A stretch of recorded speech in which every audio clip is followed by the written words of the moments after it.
আসসালামু আলাইকুম। আপনারা কেমন আছেন? নিশ্চয়ই ভালো আছেন।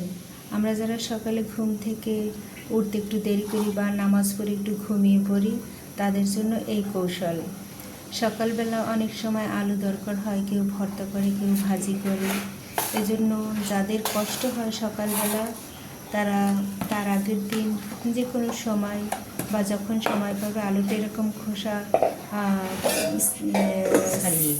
ছাড়িয়ে সুন্দর করে ফ্রিজে রেখে দিলেন। পরের দিন উঠে আপনি ভর্তা, ভাজি বা যে কোনো কাজে, রেস্টুরেন্টে যারা কাজ করেন তারাও সুন্দর করে এরকম যদি রেখে দেন, সকালে আপনারা তাড়াতাড়ি আপনাদের কাজে এটা লাগাতে পারবেন। মিমু এটা করে কি, ও সুন্দর করে যেদিন খাবে তার আগের দিন এরকম খোসা ছাড়িয়ে রেখে দেয়।